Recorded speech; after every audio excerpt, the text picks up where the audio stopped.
This is a true story that will leave you questioning everything about identity, family, and the power of coincidences. Or perhaps they weren't coincidences? My name is Jessica Thompson. At least that is what I believed until a rainy Tuesday in Portland completely destroyed everything I thought I knew about myself. This is the story of how 5 words spoken by a complete stranger in a pharmacy revealed that my entire life was built on a lie. Have you ever had one of those days where everything seems normal routine until something happens and you realize nothing will ever be the same? For me, that day started like any other. It was March 15th, a typical Portland Tuesday. I woke up at 7:30 a.m. in my apartment in the Pearl District. You know those apartments with exposed brick walls that make you feel artistic, even when you are in pajamas eating cereal for breakfast. The window that never closed properly let in the sound of the rain, which in March in Portland is practically a constant soundtrack. My sinuses were clogged as if someone had stuffed wet cotton in cement inside my nose. You know that feeling? When you can barely breathe and your voice sounds like you swallowed a frog? It was exactly that. I grabbed my phone, 3 messages from Ashley asking if we were still having coffee on Thursday, one from my mom with a dancing cat gif and the words Happy Tuesday, sweetie, and 2 missed calls from a client who wanted me to make the logo more purple, but less purple. Ah, the life of a freelance graphic designer, always an adventure in communication. I have been creating logos for small businesses for 5 years since I graduated from Portland State. It is not the most glamorous job in the world, but it pays the bills and allows me to work from home in pajamas. And let us face it, who does not want to avoid Portland morning traffic? While I waited for the water to boil for honey tea, my family's universal cure for anything throat related, my phone rang. It was my mom, Susan Thompson, with that smile on her face that always appeared when she called a picture I took on her birthday last year. Good morning, dear, she said with that maternal voice all children recognize. How are you feeling? Like someone filled my head with concrete, I replied with a hoarse voice. Did you call the doctor? You know how you get with these sinus infections. Remember that time in high school when you let it go too long and ended up with pneumonia? I remembered. My mom had missed work for 3 days making soup and forcing me to drink what seemed like gallons of water. She slept in a chair in my room because she was worried about my breathing. That is the kind of mom she always was, super protective, always worried, always present. I will go to the clinic, I promised. Great. Oh, and do not forget Emma's wedding next month. Aunt Karen called yesterday to make sure you got the invitation. You know how she gets about RSVPs? Emma was my cousin, Aunt Karen's daughter. We grew up together spending summers on the coast building sandcastles and looking for shells. The Thompson family was small but close, just my parents, Aunt Karen, and Uncle Bill, and their 2 children. My grandparents had died before I was born, which I always found sad. I did not have those stories about grandma's cookies or grandpa's war tales like other kids had.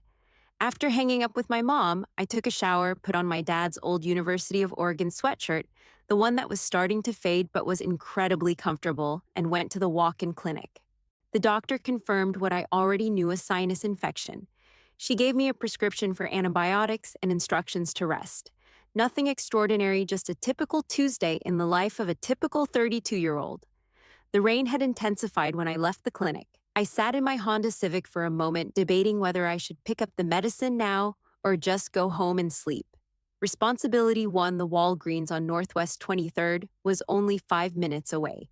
I found a parking spot right in front of the pharmacy, which in Portland is practically a miracle. Inside it was busy but not crowded. An elderly man was arguing about insurance coverage. A young mother was balancing a small child and a bag of medicine.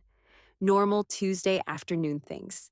I handed my prescription to the pharmacy technician, a kid who looked 12 but was probably in college. 20 minutes, he said without looking up. So I started wandering the aisles, picking up things I did not need: lip balm, a magazine with spring organizing tips on the cover, a bag of cough drops, normal things for a normal person living a normal life. If someone had told me that in 20 minutes everything I believed about myself would collapse, I would have laughed. The pharmacy line moved slowly. I shifted my weight from one foot to the other, trying to ignore the pressure in my sinuses. The woman in front of me was buying what looked like half the gardening section gloves plant food and one of those small shovels. She had gray hair pulled back in a neat bun and wore a cardigan that reminded me of something my mom would wear. As she turned to leave, our eyes met. The change in her expression was instant and terrifying. Her face went from pleasant distraction to complete shock, the color draining as if someone had pulled a plug. Her mouth opened slightly, and the bag of gardening supplies slipped from her hand. "My God," she whispered. I bent down to help her gather the scattered items. "Are you okay? Do you need to sit down?" She grabbed my wrist as I handed her the gloves. Her grip was stronger than I expected. "You look exactly like my sister." I straightened up gently, pulling my hand back. "People say I have one of those faces." "No." She shook her head violently. "No, you do not understand. It is not just a resemblance. It is everything, the way you tilt your head, your nose, your eyes, even that scar." Her finger pointed to the small mark above my right eyebrow. I touched it reflectively, as I always did when someone mentioned it. "I got this falling off my bike." "When you were 7, she said. It was not a question. I felt my stomach clench. "How could you know that?" "Because Rachel got that scar when she was 7, 2 weeks before she disappeared." Her voice cracked on the last word. "She was trying to ride without training wheels, hit a rock, and fell. 3 stitches at St. Mary's Hospital." The pharmacy suddenly felt very hot. I could hear the blood rushing in my ears. "I think you are confused. My name is Jessica." "What is your full name?" She leaned forward, her eyes searching mine with desperate intensity. "Jessica Thompson." The words came out automatically. Then I added without thinking, "Jessica Rachel Thompson." The woman made a sound as if she had been punched. Her purse hit the floor. "Rachel. Your middle name is Rachel." "It is a common name," I said, but my voice sounded strange to my own ears. "How old are you?"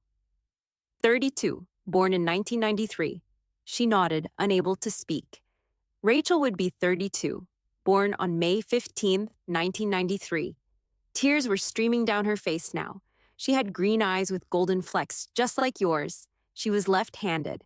"Are you left-handed?" I looked at my left hand, still holding the prescription paper. "Many people are left-handed." She had a crescent moon-shaped birthmark on her left shoulder. My mother had the same one. "It is hereditary in our family." The prescription paper crumpled in my fist. I had that birthmark. I always thought it was unique, special. My college boyfriend used to trace it with his finger, but how could this stranger know about it? "I need to show you something." The woman rummaged in her purse, pulling out a worn leather wallet. From inside, she extracted a photograph, holding it with trembling hands. "This is Rachel. This was taken 3 days before she disappeared." I looked at the photo and felt the world tilt. A little girl smiled at the camera with her 2 front teeth missing. She wore a pink bicycle helmet and matching knee pads. Behind her was a red bicycle with white streamers on the handlebars. But it was her face that made me grab the pharmacy counter for support. It was my face. Not similar. Not alike. It was exactly my face from the photos on my parents' fireplace. The oldest photo they had of me was from my 3rd birthday. They said everything before that was lost in a house fire. "She was playing in our backyard," the woman continued, her voice hollow. "In Denver. I went inside to answer the phone. It was my mom calling about Sunday dinner. I was only gone for 5 minutes. When I came back, the gate was open and Rachel was gone. We searched for hours, days, years. I had volunteers searching for weeks. My husband took time off work. We hired private investigators." She pulled out another photo album. This was Rachel's first day of school. She was so excited, insisted on wearing her new light-up shoes, even if they did not match her dress. Page after page of a life interrupted. Birthday parties, Christmas mornings, a trip to the zoo. In every photo, I saw myself. Not someone who looked like me. Me. "This was taken the morning she disappeared," Carol said, her voice breaking. She showed me a Polaroid of a little girl eating cereal, smiling at the camera with milk on her chin. She was going through a phase where she wanted pictures of everything. I must have taken 50 photos that week alone. "I do not remember any of this," I whispered. "You were so young. Trauma can affect memory, especially in children." Carol picked up her purse again and pulled out a small stuffed elephant, worn and faded with age. This was yours, your favorite toy. You called him Peanut. You would not go anywhere without him. I stared at the elephant. Something stirred in my mind. Not exactly a memory, but an echo of one. The feeling of soft gray fur against my cheek. My daughter Emma found him under Rachel's bed a week after she disappeared. I have kept him all these years hoping that one day I could give him back to you. This does not prove anything I said, but my voice was weak. Many children have stuffed elephants. Carol nodded. You are right. That is why I brought this. She pulled out a DNA test kit. I have already done mine. If you are willing, we can know for sure. I looked at the kit. Such a small thing to hold such a huge truth. What happened to your husband? David died 5 years ago. Heart attack. He never gave up hope, but not knowing destroyed him. Every time the phone rang, every time someone knocked on the door, he thought it might be news about Rachel. She wiped her eyes. He would be so happy to meet you. And Emma? She is 37 now. Married with 2 children. She was 10 when you disappeared. She blamed herself for years, thought she should have taken better care of you. It affected her whole life. She became a social worker specializing in missing children cases. I picked up the DNA kit with trembling hands. 2 weeks to know if my entire life was a lie. I opened the kit and followed the instructions, swabbing the inside of my cheek as Carol watched with tears streaming down her face. There is one more thing she said as I sealed the sample. Your parents, Susan and Michael Thompson. I need to know how they got you. They are good people, I said defensively. They love me. I am not saying they do not. But Jessica, if you are Rachel, they had someone else's child for 25 years. They knew you were missing. Your face was on milk cartons, websites, and TV shows. How did they never see it? I thought of my parents' reluctance to travel, their vague answers about our life before Portland, the way they always changed the subject when I asked about extended family. We will have answers soon, Carol said gently, but in my heart, I already know. A mother knows her child even after 25 years. She reached across the table and held my hand. Her touch was warm, familiar, in a way that made my chest tighten. I never stopped looking for you, Rachel. Not for a single day. This is just the first part of this incredible story. The DNA results arrived in 10 days instead of 2 weeks. Jessica checked her email, obsessively refreshing, every few minutes her stomach in knots. When the notification finally appeared, she stared at it for 20 minutes before finding the courage to open it. What do you think the test revealed? How did Jessica Rachel confront her parents? And what was the reunion with her true family like? It was 99.9% match. I was Rachel Marie Anderson. I sat on my bathroom floor and cried until I could not breathe anymore. They were not tears of sadness nor of happiness. They were tears of complete dissolution, as if I was melting and reforming as a completely different person. For 32 years, I had been Jessica Thompson, daughter of Susan and Michael, a graphic designer who lived in Portland, the girl who fell off her bike at 7 and got a scar. But now I was Rachel Anderson, the girl who disappeared in Denver in 1998, who was searched for 25 years, who destroyed an entire family. How do you process something like that? How do you accept that your entire life was built on the suffering of other people? Driving to my parents' house on a Sunday was the hardest thing I have ever done. I knew they would be home. It was our Sunday ritual: pancakes for breakfast, reading the newspaper, sometimes a walk in the park if the weather was nice. Mom opened the door with her usual bright smile, but it vanished when she saw my face. We need to talk, I said. They sat on their beige couch holding hands as I showed them the DNA results. Mom started crying immediately. Dad's face turned gray as ashes. We wanted a baby so much, Mom whispered. We tried for 10 years. 3 miscarriages, failed adoptions. Then Michael's cousin called saying he knew someone who had a little girl who needed a home. The mother was supposedly a drug addict and had abandoned her. You knew, I said. You had to know that was not true. Dad finally spoke, his voice almost inaudible. We suspected, but we were desperate. And you were so perfect, so sweet. We convinced ourselves we were saving you. Saving from what? From a family that loved me, that looked for me for 25 years? We moved here from Ohio, not California, Mom admitted. Michael was Mark before I was Sandra, not Susan. We created new identities and never looked back. Every missing child poster, every news story, you must have seen my face. We avoided them, Dad said. We never watched the news, never looked at those posters. We convinced ourselves you were better off with us. It was true that they loved me. They gave me piano lessons, helped with homework, cheered at every soccer game. But they also stole me from another family that loved me first.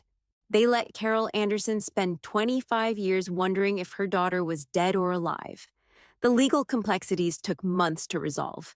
My parents faced charges of custodial interference and identity fraud. Their lawyers argued that the statute of limitations had passed, that they were good parents, that I had a wonderful life. All true, but that did not erase the crime. In the end, they received probation and community service. The judge considered their age, their clean criminal records, and my own complicated feelings about punishment. I did not want them in prison. I just wanted the truth.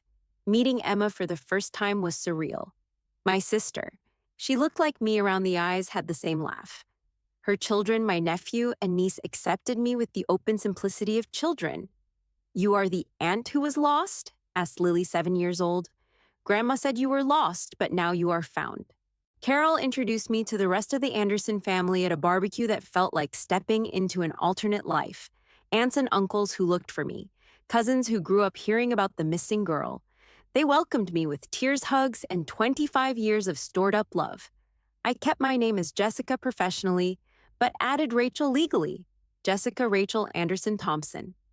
Quite a mouthful, but it felt right. I was both people now, the one who was lost and the one who was found. The Thompsons are still in my life. It is complicated and sometimes painful, but they are the only parents I remember. We have dinner once a month, careful conversations over family food. They are in therapy working through their choices. I am too. Carol and I have coffee every Tuesday now. She is teaching me family history, filling in the blanks. Sometimes she brings Peanut the elephant, and I hold him as she talks. I am starting to remember things. The swing set in the backyard. The way David used to throw me in the air. Emma braiding my hair. They are fragments like pieces of a puzzle I had lost a long time ago. The pharmacy where it all began has become a strange landmark in my life. I still go there. I still stand in the same spot sometimes, thinking about how a chance encounter can unravel everything you think you know about yourself. Here is what I learned. Identity is not just about who you think you are.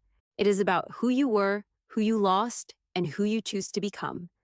I was stolen, but I was also loved. I was lost, but I was also living. These contradictions do not cancel each other out. They layer together like paint on a canvas, creating something complex, beautiful, and entirely mine. My story went viral after the local press discovered it. Strangers messaged me about their own identity issues, their own family mysteries. I tell all of them the same thing: the truth will find you when you are ready. Sometimes in the most ordinary places, like a pharmacy line on a rainy Tuesday, when you least expect your entire world to change. I have received hundreds of messages from people who have gone through similar situations. I found out at 40 that I was adopted when my sister died and left a letter revealing everything. My father was not my biological father. My mother kept the secret for 35 years. I did a DNA test out of curiosity and found out I have a twin sister who was separated from me at birth.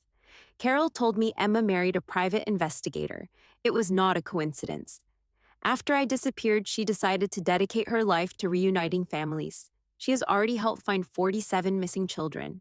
Every case I solve, she told me in one of our conversations, is a way of bringing you back home. David, the father I never knew, had kept my room exactly as it was for 25 years. Carol finally managed to change the room last year after finding me. "I knew you would come back," she said. "Mothers know. There are still mysteries. How exactly did the Thompsons get me? Who was the person who connected them with me? Was it organized crime? Just a desperate person making a terrible choice?" The police reopened the case, but after 25 years, a lot of evidence was lost. Some people died, others do not want to talk. Maybe I will never know all the details, and maybe that is okay. I have 2 families now, 2 stories, two identities that somehow merged into a more complete person. I still work as a graphic designer, but now I also give talks about identity and family.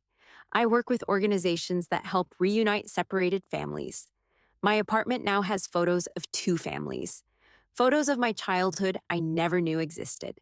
Photos of cousins I did not know I had. Photos of a father who died before meeting me, but who never stopped looking for me. If you found this story meaningful, here's what I want you to know. Your identity is not fragile. You can discover things about your past that shake everything you thought you knew about yourself and still remain you. The truth is powerful. It can hurt, it can be complicated, it can change everything. But it is always better than a lie, no matter how comfortable that lie is. Love is complicated. The Thompsons loved me genuinely, even building that love on a foundation of lies. The Andersons loved me unconditionally, even without knowing if I was still alive. Both loves are real. Both matter. Coincidences do not exist. I was at that pharmacy that day because I was sick. Carol was there because she was buying supplies for her garden. Two random events that aligned perfectly to change three lives forever. Or maybe the universe has its own plans. If you are questioning your identity, your family, your history, you are not alone. If you are an adopted child with questions about your origin, ask those questions. You deserve to know the truth. If you are an adoptive parent with secrets, consider the possibility that the truth can be a gift, not a punishment. If you have lost someone and never stopped looking, keep looking. Stories like mine happen more often than you think. Today, as I write this, it has been 3 years since that Tuesday at the pharmacy. 3 years since my life was turned upside down with 5 simple words: she disappeared 25 years ago. Carol and I still meet every Tuesday. It has become our tradition. She tells me stories from my childhood that I do not remember, and I tell her about the life I lived as Jessica. We are building a bridge between who I was and who I became. Emma and I are closer now than many sisters who grew up together, perhaps because we know the value of lost time. Her children call me Aunt Rachel Jessica, and it makes me smile every time. 2 weeks ago, something incredible happened. I received a call from a private detective in Ohio. He had seen my story online and wanted to tell me something. Jessica, he said, or rather, Rachel, your case led me to investigate a network of illegal adoptions that operated between the 90s and 2000s. We believe more than 200 children were sold through this network. 200 children, 200 shattered families, 200 mysteries like mine.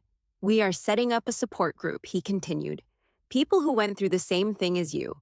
Would you like to join? Of course I would. Last month, I met 15 other people who discovered as adults that they had been abducted as children. Their stories were different from mine, but the pain was the same. The confusion, the anger, the relief, the complicated love we all understood.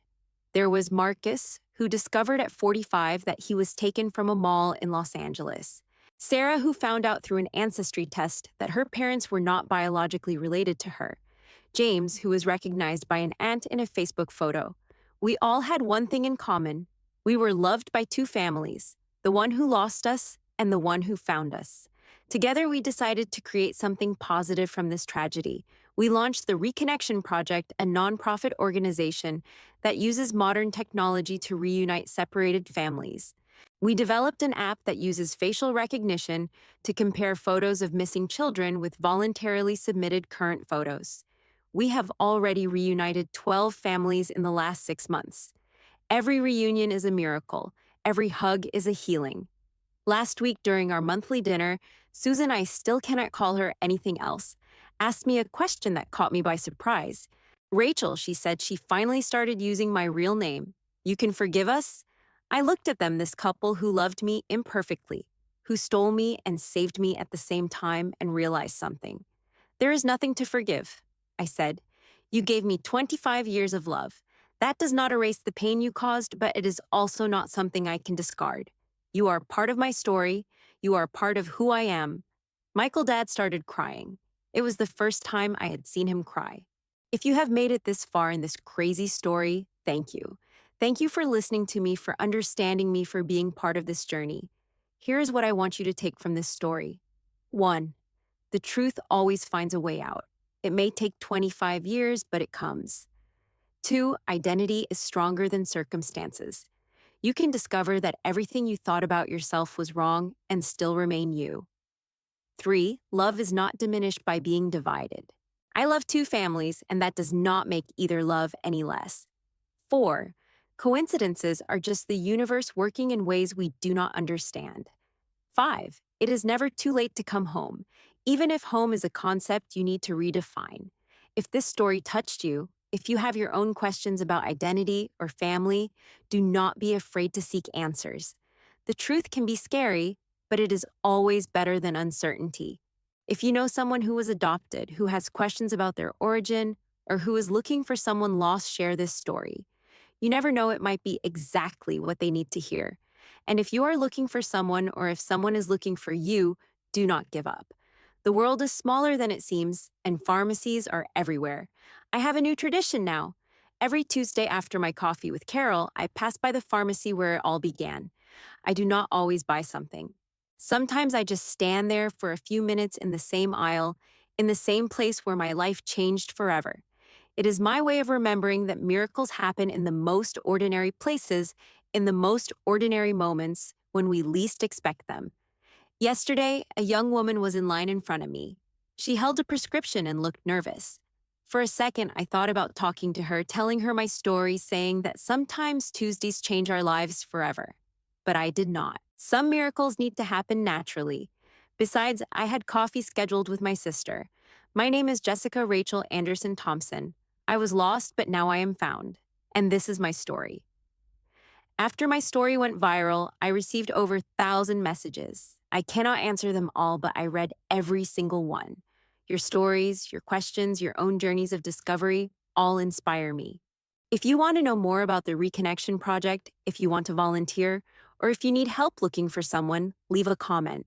Our team reads them all and responds as quickly as possible. And remember, you are never alone on this journey. There is always someone looking, always someone waiting, always someone who never gave up on you. This is a true story that went viral on social media and impacted millions of people around the world. The names have been changed to protect the privacy of the people involved.